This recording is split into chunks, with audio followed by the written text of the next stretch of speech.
Alright, they call me Little Irish. Now right now, I want to tell you about this fucking shit that the fucking President of the United States has passed, and his lawmakers.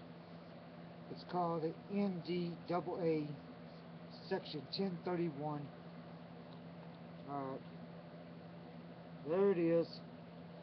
The policies of the President of the United fucking States. Now, first thing I want to say is God bless our American soldiers and their families,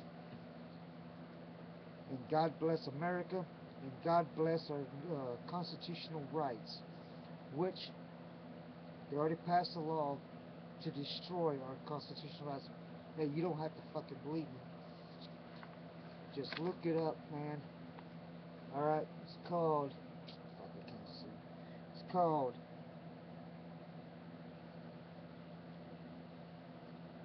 NDAA Section 1031. Alright, which says that instead of going through due process where, you know, you have to have lawyers, judges, and all that fucking shit, they can incarcerate you without any of that. Alright, and that's what it's about. And I'm gonna play a video and shit that you can see, but like I said, don't believe me, look it up. If you print it, it's 4 pages long, but that's how long it is. But it's very important that you get it and spread the word, man, and let the American people know what the hell is going on, man. Don't be blind, dude, thinking, you know, oh man, I don't watch the news and find out what's going on because it's too much fucking violence. Well, hey man, it's reality, alright? That's what's happening, man. So if you need to fucking check this out, it's called NDAA Section 1031. They already passed it, alright, this year, 2012, alright, which takes away the constitutional rights of the United States of America and its people, when knowing damn well our American soldiers are over there dying for our fucking freedom. For what? So the president could take our fucking freedom away, when people over there, our American soldiers, are dying and their families are fucking doing without their son and daughters and stuff. And that's bullshit. You know what I'm saying? Bullshit. Our American people's over there to protect our constitutional rights, protect the morale of the American people, and to protect the American flag. Alright? That's what our soldiers are over there doing, and God bless them. And I pray that they're always protected to be able to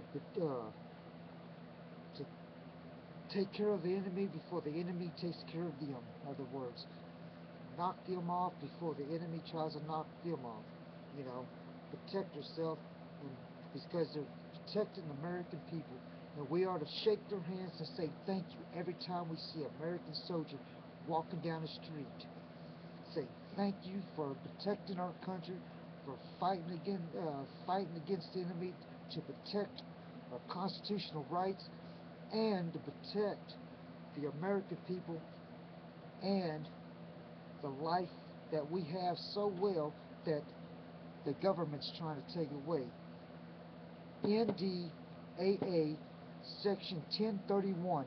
Very important that y'all check it out. Very important that y'all spread it around.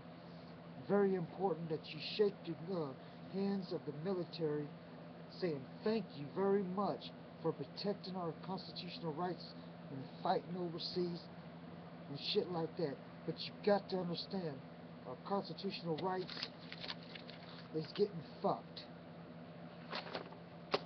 That's ND 1031. Alright? NDAA 1031.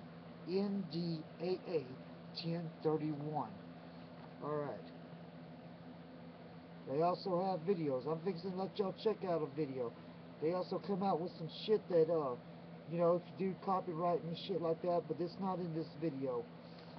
But I have to get the information and shit for that and load it up and shit like that. Alright, the constitutional rights are getting fucked, and people, you know, say, well, you know, this person's going to do good for us, and this person's going to do for us. None of them are going to do worth a shit for us, alright? Our constitutional rights, which means that we have the right for religion, we have the right to bear arms, we have the right to assembly, we have the right of freedom of speech, like I'm speaking right now. Freedom of motherfucking speech. Alright? Look, man, this is not no fucking theory, you know, conspiracy theory. This is not no fantasy. This is not no fucking nut shit. This is the fucking truth. NDAA Section 1031. Check it out. Let me get this webcam straight so I can show you this fucking video.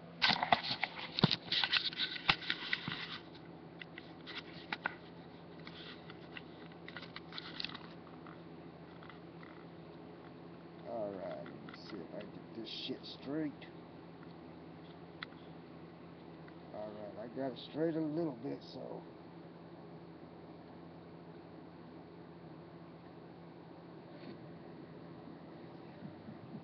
And I'm gonna fucking smoke a cigarette.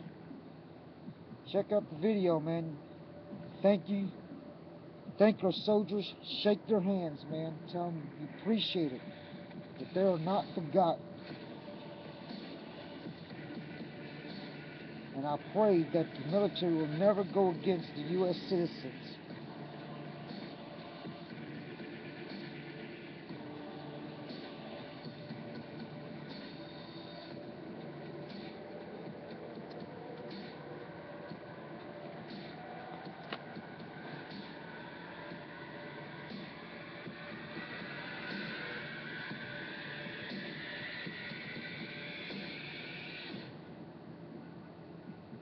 Ever reasonable to restrict constitutional freedoms in the name of fighting terrorism? In our opinion, no. And now the plain truth. As you've seen on our show, the government at times tells you lies. The deception is historic and continuous. The government needs to be exposed because it cannot be trusted to expose itself. We live in exciting and fearful times. I love this Most country. of you today are not afraid of big crime or big business or big labor. Rather, most of us are most afraid of big government. All right, folks, there is a lot going on right now. Decisions being made that are unprecedented and will have an overreaching impact on what it means to live in the United States of America. Who could want a government that punishes people for speech, that lets its own agents write their own search warrants, that fights wars just to keep the military-industrial complex busy, that debases all you own by printing worthless money and putting it into the stream of commerce, that gives away more than half the tax dollars it collects, and that, despite express provisions in the Constitution to the contrary, permits the president to lock up whoever he wants and to throw away the key. The president's saying he can secretly kill Americans and have bags put over our head and have us thrown into black vans and disappear forever. Or look at the TSA and the airports groping people. Look at the drones in our skies. Look at Army checkpoints now, the end of Posse Comitatus. We see the president signing legislation to charge people with felonies if they protest at national security events. You know, people ask, is this martial law? Yes, we've been under a soft form of martial law with secret arrest, warrantless spying, protesters getting beaten up, all of these type of things going on for a long, long time. Now they're telling us torture is good, secret arrest of citizens is good, the government taking over infrastructure is good. They don't deny all this stuff that we warn people about forever being real now. Ron Wyden and Mark Udall of Colorado, two Democratic senators, came out today and said, hey, you know what?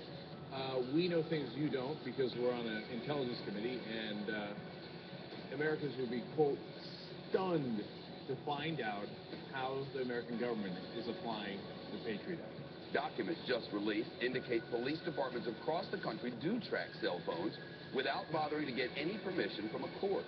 After reviewing 5,500 pages of records, the ACLU says police agencies, large and small, often obtain cell phone data without court permission. If the government wants it, it needs a search warrant. If it gets it without a search warrant, it has committed a crime. A crime. Obtaining a warrant can slow down that process. Oh, well, it's going to slow the process down if we have to ask for have to ask a judge, can we search authorized cell phone records to find a missing person? Call me. A cell phone warrant, it usually took me about 15 minutes. Once you've written one, you've written all of them. You know, warrants are in our Constitution. You need to get a warrant before you search or seize anything. But apparently the Constitution no longer applies. The ACLU saying in the report this has become big business for service providers. The practice is so common that cell phone companies have manuals for police. If my cell phone company is going to give up my information, I think they need to send me a note in the mail, say, we gave your information to a third party, because they always tell you, we're not going to give your information to a third party. But they also found training manuals, like ones in the Iowa City Police Department that says, in quotes, do not mention to the public or the media the use of cell phone technology or equipment used to locate the target subject. The manual also advises not to put this stuff into the police report. So, doesn't that make you feel safe? Law enforcement is doing something that they know has probably caused public outrage and which they know raises legal questions. So their solution is not to stop doing it. No, of course not. Their solution is just to hide it from you. Unless they suspect me of a crime, the police do not need to follow me. That's why they need probable cause. And people say, what do you have to hide? I don't have anything to hide, but the police don't need to follow me if they have no reason to think that I'm in Al-Qaeda. And by the way, I'm not in Al-Qaeda. You know, it's just another sign of our ever-expanding surveillance state. One that's being sold to the people as a buffer against terrorism. But the truth is, it's being used by law enforcement all the time to track people that have nothing to do with a terrorism-related investigation. It started with the FBI, and the government said, oh, we have to let the FBI do it because they're tracking terrorists. Now, it's no longer terrorists, it's every case, any conceivable case, and it's no longer terrorists, and it's no longer just the FBI, it's all the local police as well. So, there you have it. That's how we destroy our Constitution right in front of our eyes. The ACLU's most recent info sheet says that 1.7 billion, with a B, emails, phone calls, and text messages are being intercepted and stored by the U.S. government. Now, the CIA, or the Central Intelligence Agency, prides itself on being the best spying machine in the world. But how much are new technologies that, we're all growing to love, growing to depend on, making the job easier for them? Be it social networking, a variety of gadgets that we all use that are now connected to the internet, like your PlayStation, your smartphone, your GPS. Soon enough, even more devices inside your home. And then they had the Secretary of Defense, they had the CIA director in there, Petraeus, saying, oh, we're working with industry to have bugs and tracker systems built into all appliances. Your dishwasher is going to be listening to you. Watch what you say. We don't need warrants anymore. It's a really scary world of scary possibilities out there, and Congress is ready to counter it with over 50 cybersecurity bills introduced just in this congressional session. But is the threat being overblown? Are we conflating different threats all into one gigantic apocalyptic scenario just to line the pockets of defense contractors and create a massive cybersecurity complex? So far, nobody in Congress has actually provided evidence that cybersecurity legislation of this nature really is needed. There are a lot of folks who stand to benefit from comprehensive cybersecurity legislation, especially if that legislation comes attached with big spending. Well, if you thought that SOPA and PIPA were bad, just wait until you hear about cybersecurity legislation working its way through Congress. It's called CISPA, or the Cyber Intelligence Sharing and Protect Act, also known as H.R. 3523. Here, Microsoft, Facebook, Tech America, they're on board. How come? Well, it tells the internet companies, look, our bad. We didn't mean to go after you guys, okay? You're giant corporations as well. We're totally happy with you guys. What we want to do is go after anyone that dares to cross the government, and we know you guys would never make that mistake. Now, you might think, come on, are they really going to do that? Hell, yes, they're going to do that. Let me give you a perfect example, WikiLeaks. If they have a law like this, they can just simply come in and tell the ISP provider, look at this law that we have, it's over, shut down WikiLeaks. But also, did you notice they snuck in private entity? So if you're a threat to a private entity, they might also shut you down. And under the veil of doing things for cybersecurity purposes, it would allow companies to collect and monitor private communications and then share them with the government or anybody else. A company like Google, Facebook, Twitter, or AT&T could intercept your emails and text messages, send copies to one another and to the government, and modify those communications or prevent them from reaching their destination if it fits into their plan to to stop cybersecurity threats. So what it does is essentially carves out a cybersecurity exception to all of our privacy laws. So in the end, if they pass this, instead of passing PIPA or SOPA, well, they might have the same effect in terms of shutting down our sites, and they also have the second effect of merging business and state even further together. I'm afraid that I'm a little pessimistic on this one. I said that we could win on SOPA. I accurately called that one. Why? Because we had huge corporations on our side. Facebook, Google, etc. Now we're on our own. And without those guys backing us up, good luck to us. Starting Thursday, July 12th, ISPs, Internet Service Providers, will be spying, not just on your bandwidth, right, but specifically on what you are downloading. You are giving them an unfettered, unchecked right to cut off your service based upon the claims of copyright holders who have been shown time and time and time again to make false claims. And there's no recourse for you. Well, I think that online piracy is a red herring. These transnational content companies make more money than ever. Look at how much money is made from legitimate music downloads via iTunes. They're making a fortune, literally, billions of dollars every year in legal download revenue. And they're saying that they need to crack down on pirates, but really they want to crack down on internet communication itself. Talking Point Summer reports that Facebook has started to ask certain users to upload photos of their government-issued ID cards. That includes passports, driver's licenses, work or military IDs will also do. And these documents indicate that the Department of Homeland Security has been spying on us on Facebook, and they're looking for specific words. And some of the words that they're looking for on our profiles include marijuana, right? So I'll give you an example of some of the, I guess, words that set the alarms for the Department of Homeland Security. Drill, all right, drill, exercise, airport. Exercise, okay. Well, why don't you just go ahead and waste all of our time and our money going after that?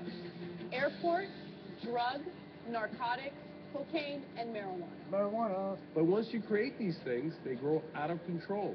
And Big Brother just keeps on rolling on. I mean, we live in a police state at this point, with the police enforcement spying on innocent people without absolutely no probable cause. This is just another example of that.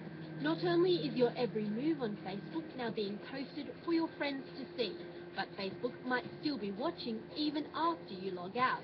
Sure. So over the last few decades, we've increasingly come to entrust third parties with our private data.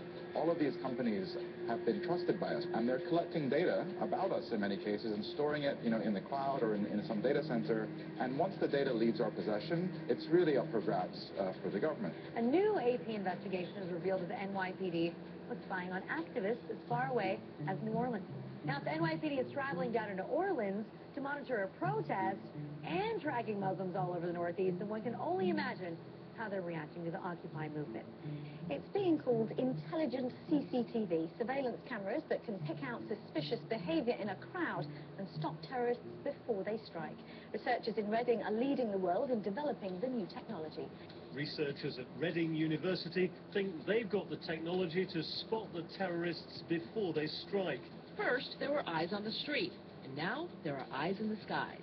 The Director of National Intelligence has given the go-ahead for the nation's spy satellites to be used regularly by U.S. civilian agencies and law enforcement.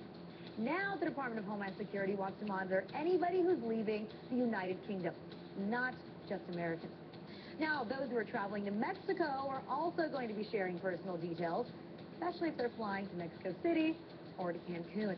And if any travelers are pondering a vacation in Cuba or the Caribbean, be prepared to give over your info too. As an excuse to collect everybody's information about the TSA, turns out they're not just doing these things in airports anymore. They're now doing them at ferries. They're doing them at bus stations, on subways. So are you ready to just start having TSA everywhere that you go? Yeah. Oh, the part I found most interesting is that they've been working with ICE. So, you're going to get your papers inspected while you're being fondled. We have a $2 billion data center being built out in the Utah desert to spy on American citizens. It's NSA's newest and biggest surveillance program. It's called Total Information Awareness. The program targets all kinds of electronic information from around the world. So this includes emails, tweets, texts, phone conversations, you name it, from U.S. citizens. It's being called the biggest spy machine ever. You know it's just going to get bigger. They're just going to use these resources in new ways. To be specific, they show the FBI taught its agents that they could sometimes, quote, bend or suspend the law in their hunt for terrorists and criminals. It outlaws certain forms of peaceful protest. If you happen to be within close proximity to high-ranking elected officials who are receiving Secret Service protection, that can be considered a felony. So if you can't protest in your own nation's capital, what kind of constitutional republic have we become? The UK is going to start testing these lasers that temporarily blind individuals, especially if they're participating in protests or riots. Yeah, in other words, if people start speaking up against the government, we're going to temporarily blind them. When you don't have the right to protest, you don't have much left. Just more proof that your freedom of speech really ain't all that free. In fact, it just might land you on a government list. It gives the military the power to indefinitely detain American citizens suspected, just suspected, not convicted, of some sort of involvement or affiliation with terrorism. It basically means the president, the administration can just say, you're a terrorism suspect, the military takes you away, and we may never hear from you again. Obama had said he didn't want to sign it. Then it turned out he demanded that the provision for secret arrest of citizens and secret killing and torture be added. And so this means that the military, not our civilian justice system, is going to be in charge. What's wrong with the court system that we already have? Nothing, actually, consider the fact that there have been more than 400 people in the last 10 years that have been prosecuted successfully in our federal courts for terrorism-related offenses. Military commissions, on the other hand, only 6 cases. This is part of the problem. The dangers of this overly expansive global war on terror is that anything can now be deemed a battlefield by the administration. ICE is responsible for holding 32,000 people in immigration detention without any charges on a single day. So why are so many of these immigrants actually ending up in jail? Well, you see, it all comes down to money. Private prisons make a killing off of undocumented immigrants because they can hold them in their prisons, allowing the detention centers to meet their financial goals. Private prisons make money off of incarceration. The more people they lock up and the longer they keep them, the more money they make. They're clearly making a business out of rounding people up. The profitability of private jails depends on the prison population continuing to go up. The rate of incarceration in the U.S. has quadrupled since the 80s. While public prisons are accountable to the public, private ones answer only to shareholders and are not subject to external scrutiny. That means many private contractors face few consequences for the poor or even inhumane treatment of detainees. All right, so let's get back to what I opened the show with. More war on terror that shows no signs of waning. We've got the Secretary of Defense telling 60 Minutes that they will not show any evidence, and the public will just have to believe the administration when they label someone a terrorist and execute them without any due process.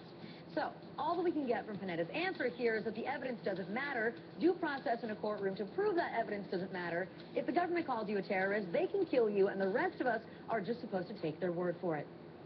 The U.S. government now laying out its legal argument for killing American citizens overseas without a trial. But what about targeting people on U.S. soil? Does that only apply to U.S. citizen that's overseas, or does that apply to a U.S. citizen that's here? I'd have to go back. I'm not certain whether that was addressed or not. So that we have clarity here, he is not certain whether it was addressed, whether our government can kill our own people inside our own country. Are you slightly uncomfortable with the idea that the United States president, whoever it may be, can decide that this or that U.S. citizen living abroad is a threat to national security and kill them? International war on terror is going on now. We're going to have to make sure that we have the tools to get some of these people who are very bad and comply with American law. And do you think that the president should be able to make that decision in conjunction with the folks in the administration, without going to a court, without going to you all, anything? There is a war going on. There's no question about that. He's the commander-in-chief, and there have been guidelines set, and if he follows those, I think he should be able to do it. Just so I understand correctly, are you really saying that in certain situations, the president can decide whether it's in the best interest of the nation and then do something illegal? I'm saying that when the president does it, that means it's not illegal. This federal government, this administration says it can kill Americans when they're riding with their children in a car in a desert. That is quite a horrifying reality of how our government functions these days, of how completely out of hand this war on terror has become. So we can kill you anywhere, and we don't have to ask a damn soul about it. So Eric Holder said, okay, you know what, we've been getting a lot of flack for that. I'm going to go to Northwestern, I'm going to clear this thing up. And he did. He gave a speech where he explained that there are no rules. Some have argued that the president is required to get permission from a federal court before taking action against a United States citizen. This is simply not accurate. Due process and judicial process are not one and the same, particularly when it comes to national security. The Constitution guarantees due process. It does not guarantee judicial process. And now a new interpretation of the Constitution where due process is a bunch of guys in the executive branch getting together saying, should we kill somebody? Yeah, let's go ahead and kill him. But the thing that makes it critical here is that the U.S. government unilaterally, without any proof, without any due process at all, is actually pointing the finger and saying, you, my friend, are a terrorist. So the question then becomes, if they get to decide, what makes you question whether or not they can't decide that it's you, or it's me, or it's my neighbor, or my father, or my son? The Constitution says to the contrary. The Constitution says if the government wants your life, or your liberty, or your property, it has to articulate to a jury what law you have violated and prove its case beyond a reasonable doubt to that jury. It's called due process. Without due process, the government could take anything it wanted and kill anybody it wanted. Well, the U.S. Department of Homeland Security, along with the U.S. Immigrations and Customs Enforcement Office, have placed a large and rather interesting order. They've ordered 450 million rounds of ammunition to be made and delivered to them over the next 5 years. All right, so this is interesting because this is not the Pentagon making the order for the military. It's DHS and ICE. And to give you a little perspective here, there are only about 311 million people living in the entire country. So it begs the question, why such a massive order, 450 million bullets? DHS, Department of Homeland Security, consists of the TSA, the Transportation Security Administration, and Immigration Services. This is a domestic law enforcement agency. And to be fair, some people online who don't want to believe what's going on have said that this is just going to be used for target practice, or also it could be that the government is simply stockpiling ammunition because they don't want to get into a situation where there's an ammo shortage and our law enforcement officers don't have any ammunition. And those are both fair points, but that kind of ammo that they purchased from ATK, hollow point ammunition, as you had explained, it's designed to, tear through human flesh and then expand. It's designed to kill people. This is not the optimal kind of ammo you would buy for target practice. It's more expensive and it's more precise. But even if they're burning through 20 million rounds a month to train their agents, this is still overkill. This is still too much. So best case scenario, this is sort of a waste of taxpayers' money. And worst case scenario is, as you said, they're planning for economic unrest or violent protests or something that requires hollow point ammunition on a wide scale. And they have an open bid right now, DHS, for even more ammunition for 175 million rounds of .223 caliber rifle ammo. We're rapidly militarizing our domestic law enforcement officers, and I think a lot of people are scared. TSA is scary enough. Wait until they all have guns. Well, I mean, you can't speak back when they're groping you at the airport. Since 2001, the federal government has spent $34 billion on militarizing our local police enforcement. However, several police stations across the country have splurged on some pretty fancy equipment. The Bearcat 3. This is a 9-ton armored vehicle with bullet-resistant windows, gun ports, tear gas dispenser, loudspeaker, and a battering ram on the front bumper. Several departments, including the NYPD, are also using mobile watchtowers, giving cops an eye in the sky. Well, they took it one step further and used a DHS grant to get their own weaponized drone. That's right, this $300,000 Shadowhawk drone made by Vanguard Defense Industries weighs 50 pounds and can be equipped with a beanbag launcher and a taser, giving officers the ability to stop a target in the sky. Does the name Shadowhawk sound familiar? That's because they're the same brand that's used by the military in Afghanistan for counterterrorism operations. So why do cops need a tank or a drone? Well, they don't. But if they can get one, then they figure why not. Call me crazy, but these devices need to be left to the military for war situations, not to use against Americans for domestic purposes. And of course, if you throw the words national security or terrorism in there, everyone acts like it's no big deal. Even though these police departments don't need this equipment, they will still use it, and they'll use it for stupid things. Like, for instance, they'll raid a party, for instance, right? Or no, but this is happening throughout the country, right? And like, this is a police state, our police enforcement is militarized, so they'll overreact to stupid situations situation. And to give all of these agents so much firepower, it really does make you wonder if they know something that the American people do not know about. They're talking about inserting the Army into domestic law enforcement. Senator Lindsey Graham, who supports this bill, says, quote, "The homeland is part of the battlefield, and people can be held without trial, whether an American citizen or not."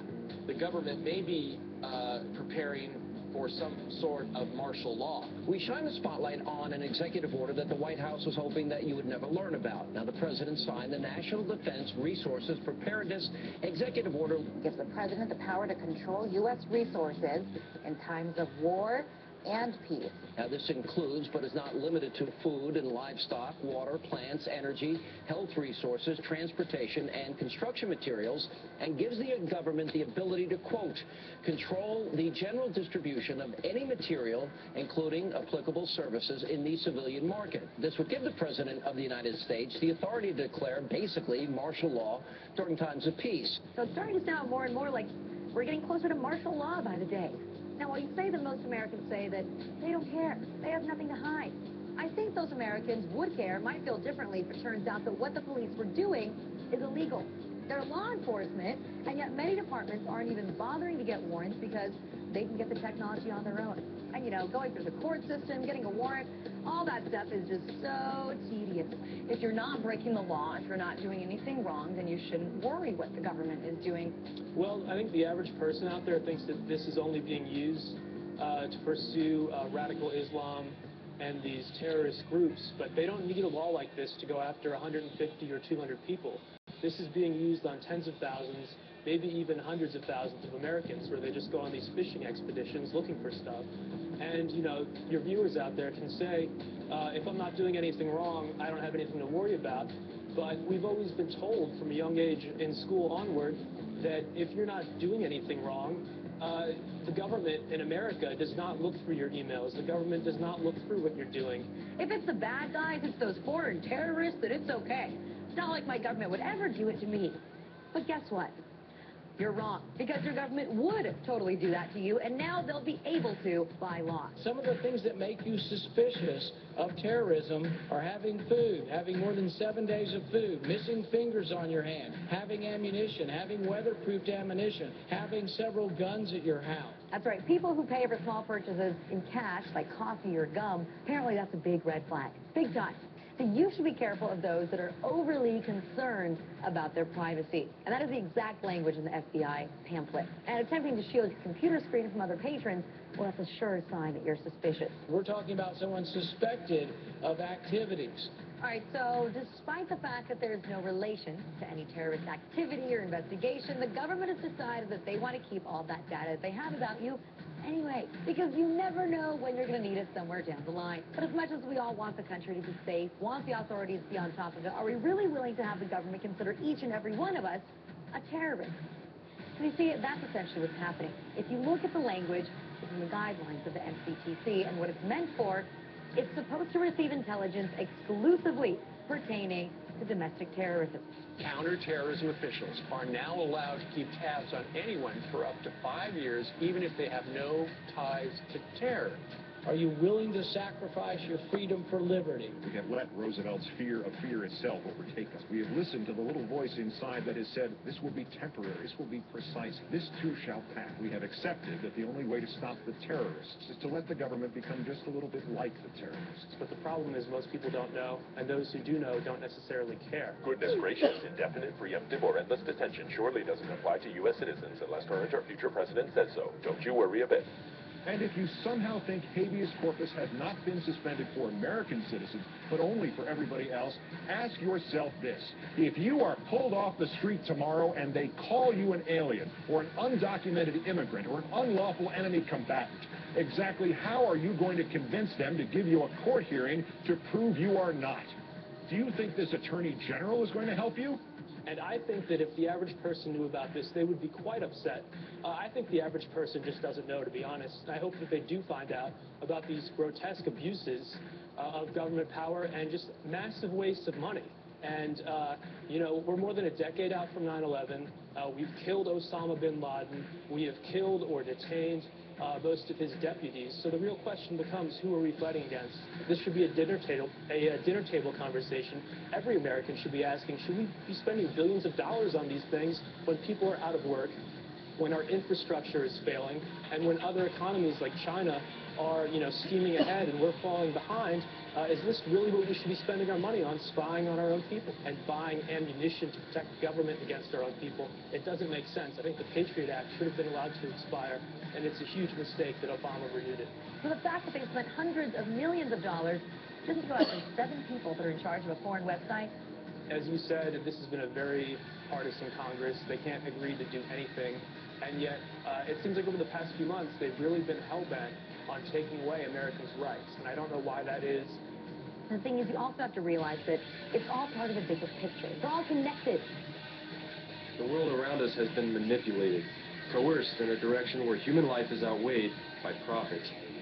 Corporations and bankers now influence the policies, regulations, and even the decisions made by our own governments who have sold us down the river. They took our dreams, our futures. They took them from you, from all of us. And in their own arrogant, condescending fashion, they expect you to roll over and accept it. They pass into law further restrictions on your personal rights and freedoms. They want you to shut up, to keep quiet, keep you alone and all of us divided. Marketing has you chasing an image, telling you what you need to do, what to think and say, how to feel, how to dress, how to be you. Who are you? Do you even know? Can you honestly tell me that you are happy with life as it is defined for you? Open your eyes. It's all out in front of you. Stop trusting these crooked politicians. They don't care about you. They don't care. The will of the people is not a profitable investment. All the while, you chase the dream life they created for you, waving it in front of your face like a carrot on a stick. Stop it. Stop being guided through life. We need to quit letting the decisions of a few control the lives of the many. We need to take our future, our children's future, back into our hands. But it's clear that despite the number of people, growing number of people that have come out opposing these bills, the government is going to continue waging its own war without the support of the American people. And even if these bills don't pass, the only threat is the threat of ideas. So guess what, everybody? Say goodbye to that America that you once knew. Our government sucks. So we need to wake up and speak out about these practices before every shred of our privacy is gone. America, the greatest losses to our freedom have come not from someone attacking us, but from the government ignoring the Constitution and the majority letting them get away with it. Yeah, we torture. Yeah, we spy on you. Yeah, we do all of this, but it's no big deal. Get used to it. You know what? We're not going to get used to it. One day, somebody's going to have to make a stand. One day, somebody's going to have to say enough.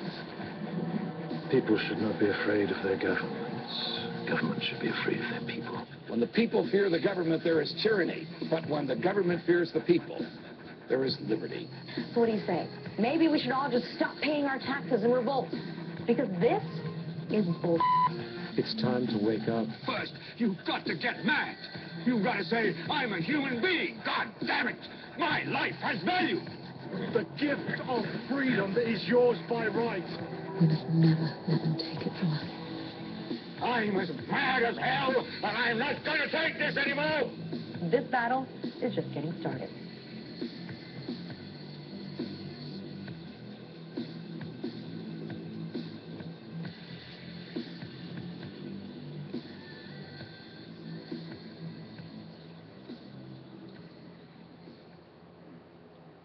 Take it hard, American people. Take it to heart. Let me see if this thing even went through or not.